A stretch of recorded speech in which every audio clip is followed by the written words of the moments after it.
Hi, welcome to the training on effective communication skills for difficult conversations specifically.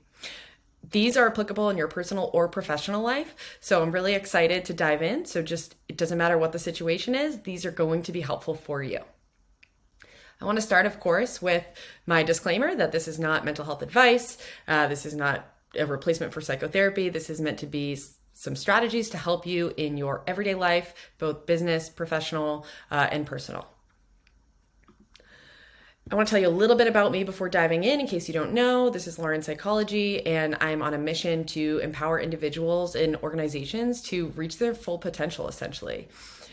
I help people overcome weaknesses, learn their strengths, and really just cultivate resilience. There's a lot of other things I can help you with, but this is sort of the mission behind this. And I believe that difficult conversations are a part of your life, especially if you are pursuing excellence. I have a lot of different experiences. Here are just some. I have a master's in performance psychology from the University of Denver. I taught performance and resilience to the US Army. I have worked in corporate settings, teaching leadership development and different business strategy. And I've been doing my own business now since 2019. So lots of other experiences, but high level, these are the ones that really have formed the trainings I've created for you. Okay, let's dive into difficult conversations. So we're going to talk about why it's critical. We're going to do the do's and don'ts of difficult conversations. Then we're going to deep dive into the strategy. There's a lot of good info there. And then we'll just kind of do some final considerations and frequently asked questions. So let's talk about why. Again, this is personal and professional. So let's start with the first one. Implications of poor communication. This is really if you don't do this. So the Gottmans are famous relationship researchers, and basically a relationship needs to have a ratio of 5-to-1 positive to negative interactions. So when you think about avoiding a difficult conversation, or when you end up blowing up at someone because you didn't have that difficult conversation, you're skewing that ratio. Especially if you think about avoiding a conversation, which if that's your default, for a lot of us it is, because you don't want to hurt them or upset them, their ratio of positive interactions might be going up, but yours is going down. So at the end of the day, to have a successful relationship, you really need to have these difficult conversations. We'll talk about even more in depth why and how to do this so it's not as painful as you might think and actually brings you closer. From a business perspective, $420,000 is the average financial impact for small businesses. So this is people like you, probably entrepreneurs, small business owners. That comes from employee turnover because we didn't have the right conversations. That comes from missing different business things that we needed to do because we didn't have it, different client conversations. There's a million reasons why that adds up to essentially that lost revenue or just the impact on the business from an expense side. So it really does have a number quantitative value. Lastly, this is like corporate America. These are all from the Harvard Business Review articles, research. 69% of managers in any business setting are uncomfortable communicating with their employees. People don't leave jobs, they leave managers. So if you are a small business owner, an entrepreneur, even if you don't have employees yet, you're leading people all the time. You're leading clients. So it's really important to know how to have these conversations to make people feel safe, comfortable, respect you, but also get the things done that you need to get done. Now, you all know why in your personal life, you probably have a million of these, or you wait, and then you end up blowing up. There's a lot of things that we tend to do. So this is meant to arm you with some strategies so that this doesn't happen. Speak when you are angry, and you'll make the best speech you will ever regret. I think we all have those moments that we have done that. We've blown up because we waited on something, or we didn't even realize we were waiting on something and something was bothering us, which is why it's important to have these skills. And we'll talk about what they look like in a minute. People overestimate how hard these conversations are, but once you get used to it, it's like a muscle. The more you flex it, the better you get and the less scary they become. So let's dive into some do's and don'ts. I'm going to go through this fast because it's a recording. You can pause, you can rewind, you can rewatch, you can take notes, take screenshots. I'm going to run through it so that you have the info, but feel free to take your time and ask follow-up questions. You can reach out to me. So the do's, you want to prepare. You don't want to go into these blindsided or without information, and we'll talk about what that looks like. Do consider the setting and the timing when you have this conversation. Has this person had a bad day? Are you in a private space so people can't overhear and they're not uncomfortable, or they don't feel like people are hearing this?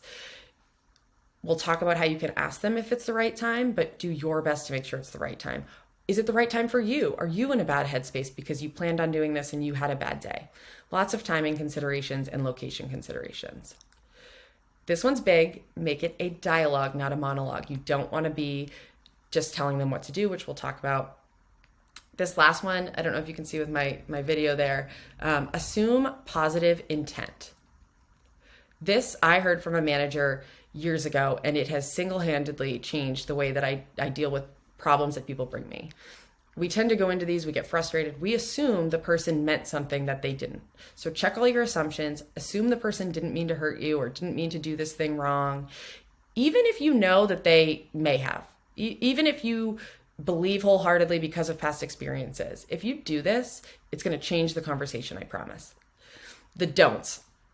This is sort of like the monologue. Don't talk at them. We're going to talk about how to make it a conversation. Don't be closed-minded. They may bring stuff up that you didn't expect or see. Don't forget about yourself and how you may have contributed. When you're preparing, you want to think about, what did I do to contribute to this? Did I not set expectations? Did I do something that triggered this reaction, etc.?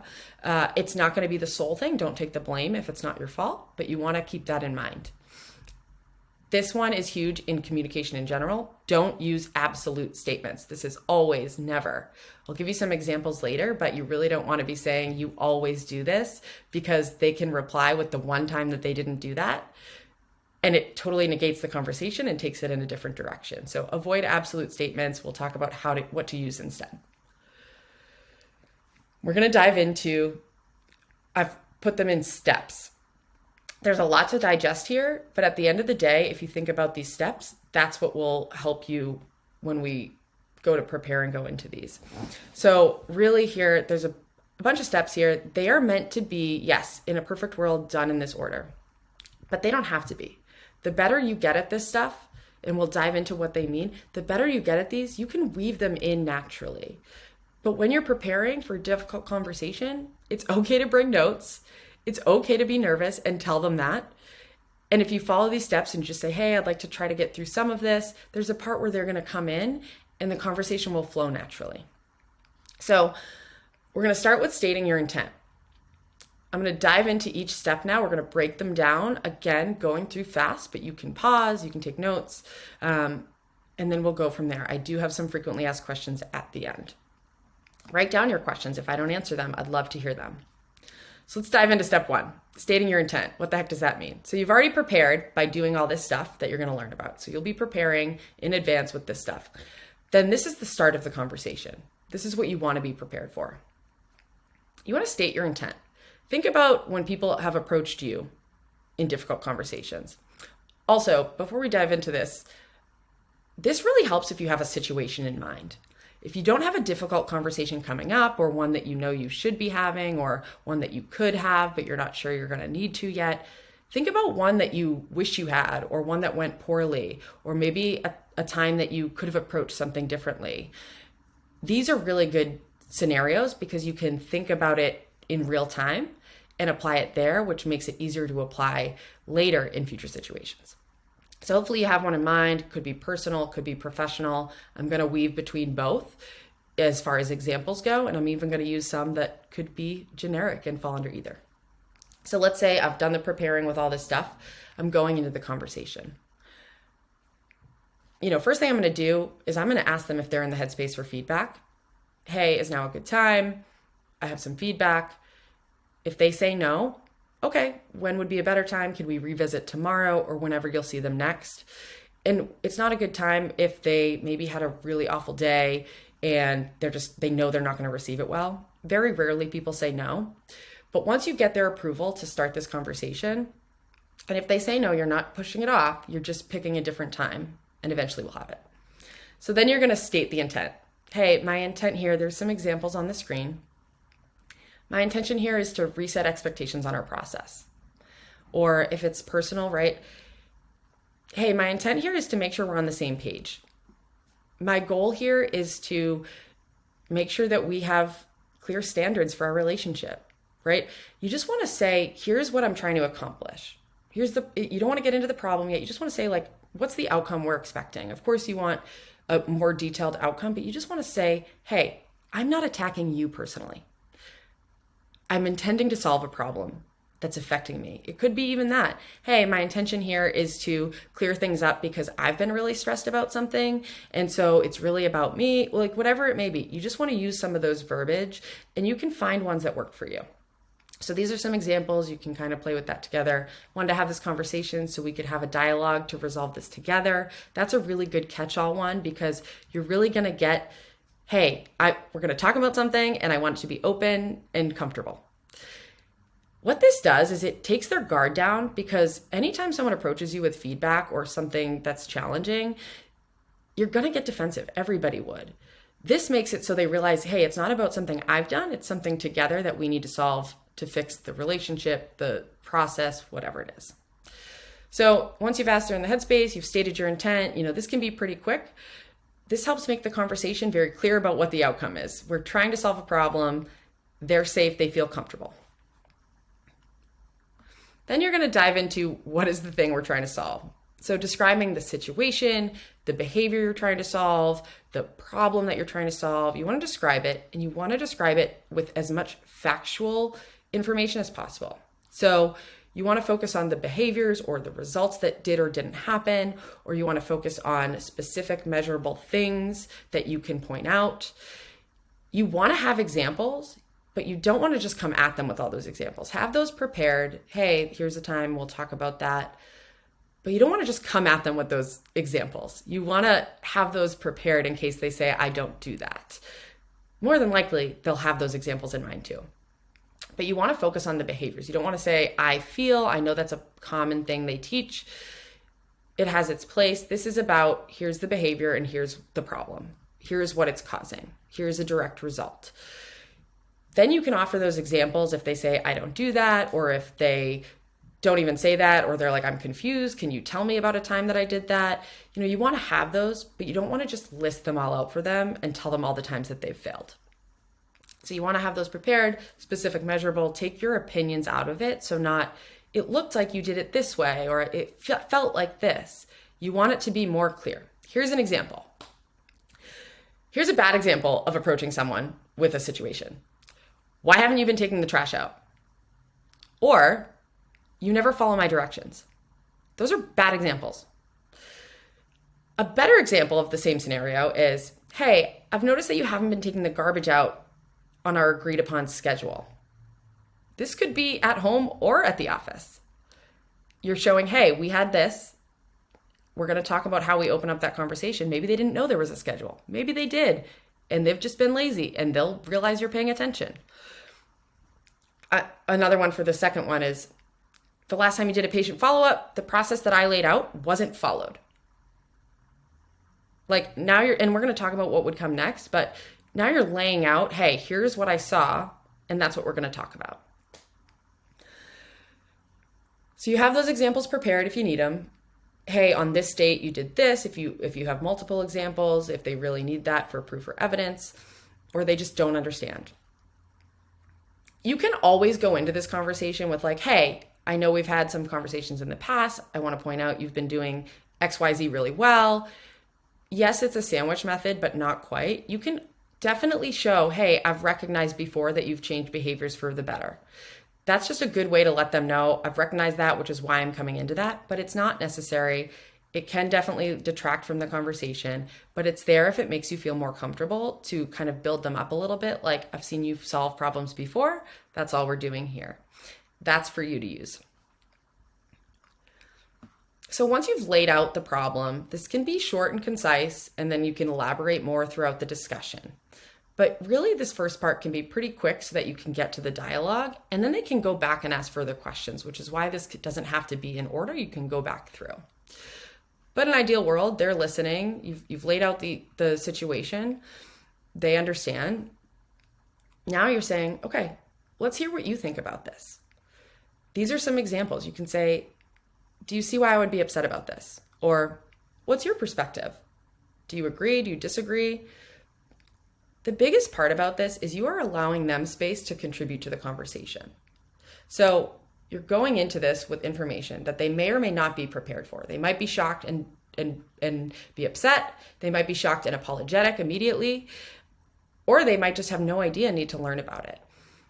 They also might have a pretty good reason for why they've done what they've done, and you had no idea, which is why this piece is so critical to stop you from like going through and saying, here's all the stuff you need to do better, and then them coming back later like, well, you do this and that's why.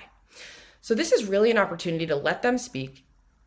Some people may come in and say some things that you've done. So be prepared to hear how you may be contributing to the problem. You want to prepare that in advance. You want to think about how you might have, maybe I didn't set the expectation. Maybe I said this, which triggered this, which doesn't solve the problem. And it isn't necessarily how we go through with the conversation, which again, we will get to.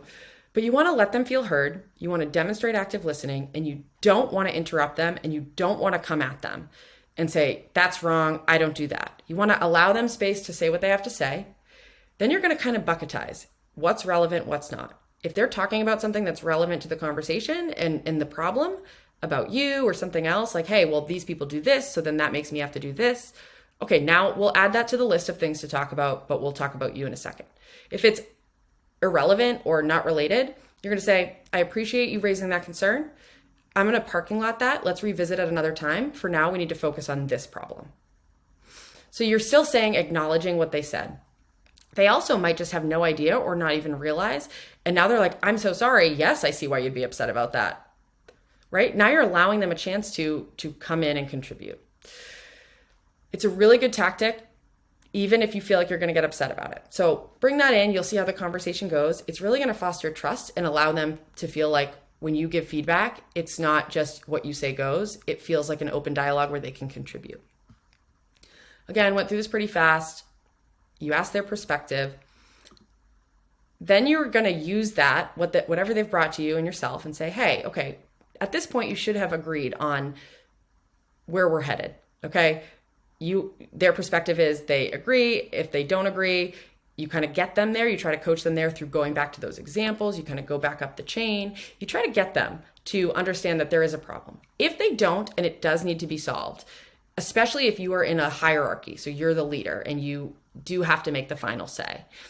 You don't necessarily want to pull that card, but you want to make it clear that at the end of the day, you need to make this decision. And whether the reason is you're the CEO or you're their manager, if it's an interpersonal relationship, there still may be some of that, like, well, this needs to happen because of this. So if we can at least agree on that, even if we don't agree on the problem, we can at least start solving it.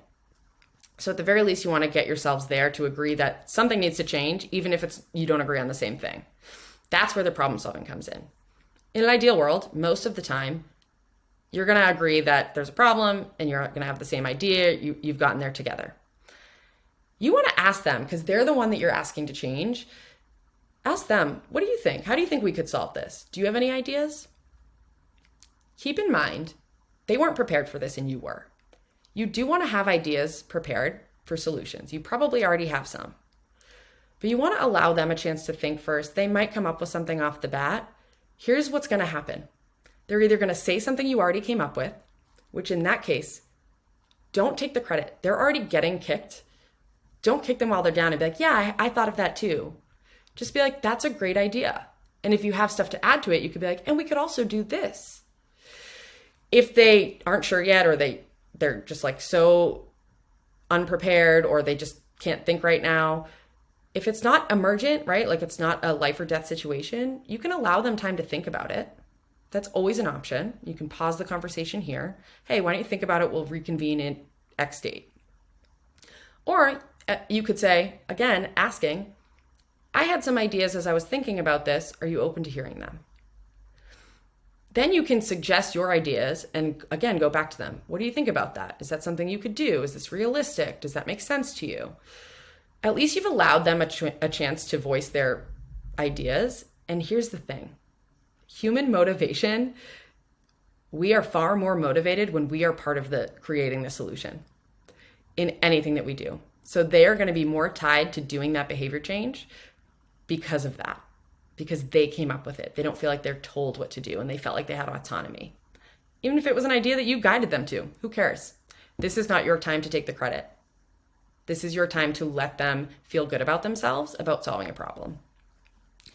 This can take longer if you have more complicated things to go through, but regardless, this is an important piece. Again, throughout this whole thing, you can always pause. If emotions get too high, if things are getting complicated, you're getting off track, you can always say, hey, let's pause this conversation, revisit X date, and you plan that out. Now that you've gone through the process, so you've stated your intent of the conversation, then you've described exactly the problem that's going on, you've asked if they see it your way, or if not, you've asked what they're thinking about, then you've collaborated on a potential solution, but you need to have commitment to put it in place. So you've gotten them to buy into maybe a solution, but we need them to really buy in with their own why. And we do that through helping them understand the commitment and what this looks like. You can add as much detail as you want, but it's really about discussing the consequences if it doesn't change and the positive outcomes if it does. So you want to be like, hey, if we start doing this, if you start taking the trash out every night or on Tuesday nights before the trash comes, instead of me going into the week stressed out because I came home and was frustrated with you, I'm going to feel so grateful, and our relationship is going to be so much stronger because of this little subtle change. Do you see how that would help me? Or when it's with work or business, it's like you want to get them to understand why it's important to the business or why it's important to their career growth. Hey, by doing this stuff, by making this change about the trash and following the protocols, I'm going to really see that you're ready for a leadership role, and we're really going to be able to advance your career and advance your salary and advance your, whatever their aspirations are, send you to trainings. If these standards are met, then we can start up leveling you. Or and so that you want to talk positive. You want to really focus on that. While you do want to talk the consequences if it doesn't, you don't want to do it as a threat. You don't want to say, well, if this doesn't happen, I'm going to end it with you. Or if you don't change this, you're fired, or you're going to go on a performance plan. You really just want to focus on like the repercussions of if this continues this way, showing the business, showing results, showing the relationship. Each week, this is going to happen. I'm going to do it, and I'm going to come home late, and I may forget. We may skip trash day. Now we have piles of trash, and this is happening, etc. You want to really get their commitment to the why. That's going to contribute to their motivation along with them coming up with the solution. You also want to clearly outline next steps. Now, the garbage example is pretty easy, right? Like, hey, if it's taken out next week, it's taken out. If it's not, it's not. That's a pretty measurable thing. But you still want to check in on, are we doing the things we said would do to make sure that this happens? And maybe the collaborative problem solving resulted in you doing something like, okay, can you set a reminder to text me? Because I just tend to forget, because here's why. When it comes to business, hey, we have a one-on-one in 2 weeks. Let's revisit at this, see how it's going, check in, see if we need to pivot. You want to have next steps outlined, both part of the process, whatever that is, and how you may be part of it. The problem solving may be you contribute. Whether you are part of the problem or not, you may have a role in helping solve it. And that's okay, especially if you're in a leadership role or in a partnership. You're helping each other. Ask them, what else can I do to support you? Regardless, you want to have these expectations laid out so that now, if before there was not enough expectations, whatever it is, you now have those clearly identified to call back on. I mean, if it's business, have them sign a contract. Yes, I will do this, right? Whatever it is, you just want to have those clearly outlined so you can then say to them later, if they're not doing it, this is what we agreed upon. Remember this conversation? Again, not as a threat, just so that you have a standard. And it's now what? Your answer can't be that I didn't know I had to do that. So you really want to make that, and you want to make the follow-up next steps. You want to have that commitment to check in so that you can continue this change, because they're going to need accountability at first, and then it will become habit. These are some examples again. So high level, this is how the conversation would go. In an ideal world, it would go this easy. These conversations tend to go different places. My biggest advice to you is to get good at these different sections. These are sections that you can eventually pull in. These steps are different sections of a conversation. If you are familiar with business and, sales scripts or things like that, you want to own each section. You don't just focus on memorizing the whole thing. You have to learn different parts of the process. And that's what this is. It's a process to handling difficult conversations. It's also not going to work with people who are not mentally stable. What I mean by that is if someone's highly emotional in that moment, right? That's why timing's important. If someone has a serious mental health disorder and they're not in a good headspace in that period of their life, not going to be stable, not going to see things clearly, hard to reason with. So you just want to keep this in mind. This is for your average relationship, intimate, personal, friendships, business. But know if the other person tends to be a certain way, that this may not work. You can still try it, may not work. You also want to get good at these different sections. What I mean by that is you can start stating intent in multiple conversations. When you think about a big meeting that gets lost, if you want to bring it back, hey, what was the intention here again? Oh, to solve this problem? We've gotten way off track. Let's bring it back. The more you incorporate these into your everyday conversations, you're going to start bringing them in, and it's going to be easier here. You're not going to feel like you have to follow this process. Hey, describing situation. You want to stop leaving, all your emotions and all of that. That's not going to help the conversation. Always asking perspective. You should always be asking. Questions is how we solve problems. So this is not to overwhelm you, even though there's a lot here. I want you to take a look at this, realize there's little sections I can start incorporating into not difficult conversations, just regular conversations to get really good at it. Really, the hard part is describing the situation and the beginning. Those first two steps, once you get past that, now you're in a conversation. You've seen how they react. You know where they're at now. It's a lot less scary. You can even say in it, I'm a little nervous to do this, I'll be honest. I'm not good at this. Like, you can be honest with them with that stuff. Like, let them see that you're human too. Let them see that this is hard for you. It might get some more buy-in with them realizing they need to solve the problem, so you don't have to do that. Again, these are meant to be guidance. There's a lot more details we could dive into. Last thing I want to cover is the facts. So first of all, avoiding conversations is not the answer. Silence is destructive. Think about any time you've ever avoided something, what ends up happening. Somebody else avoids something, how it makes you feel. This is really difficult conversations is the key to successful relationships as proven by research. So being good at this, knowing how to do it, maintaining respect within your relationships. It's honestly disrespectful to not tell them when something's bothering you, because then you just act a different way. So facts. What do people usually ask me after these trainings? Can it happen out of order? Absolutely. We already covered that. It can kind of go and ebb and flow. This is ideal because you kind of get to the end. It's okay. You may not get through it all. Sometimes you have to stop. Maybe it's emotions, maybe timing, something did come in unexpected, even though you set the stage. Whatever it is, you just want to reassure them where you're at in that moment. Hey, let's remember this is where we left off. If you're feeling good about it, hey, we're still in a good space. Like, let's kind of pause. We'll bring it back up at this date. If you have the time to do that, don't stress about it for now. We're going to create a solution when we get there. You can kind of give them that little piece. Hey, we're going to finish this later, and here's what we're going to do about it. It's okay for an A-B combo. That's what I say. Unless it's life or death, any conversation you ever have to have, it's okay if you have to pause and finish it later. Or it's okay if you want to think about stuff and come back to it. Maybe they want to think about it. Maybe they want to process before you guys commit to a process. That's okay. You just want to set the date or set the expectation on the time frame so that you both know when it's coming and you don't forget about it or avoid it.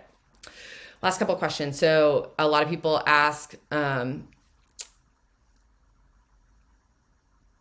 about the sort of mental health, or if somebody's, a narcissist is the one I get a lot, or something like that. Again, this is meant for your average, most relationships, mutual respect.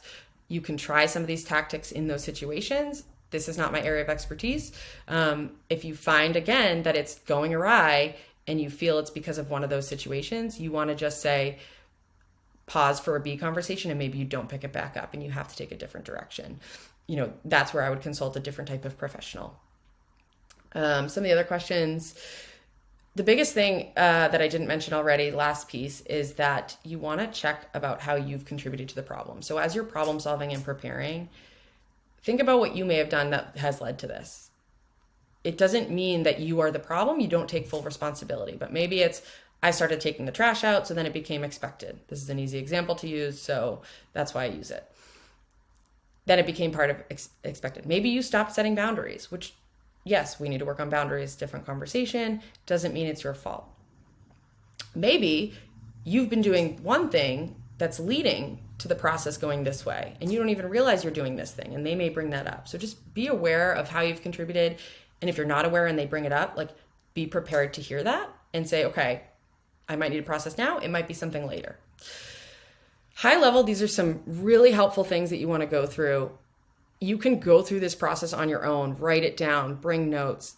Nobody's ever said you can't bring notes to a conversation. If anything, it just humanizes you. So this is my high level overview. If you want to get more info, of course, you can reach out to me. I am on Instagram at Lauren Psychology. You can email me, lauren@decreticocoaching.com. Reach out to me however you want to. If you want to work with me, I provide services to lots of different types of high performers, athletes, entrepreneurs, any young professionals. I'm here for you. If you have follow-up questions, I would love to hear them. If you have stuff you wish was in here, I would love to hear that so I can edit and add and make sure that this training is helpful. I went through it fast, so you can pause, and those that want to run through it fast can do that. But those that want to pause and take notes can also do that. So I hope that helps.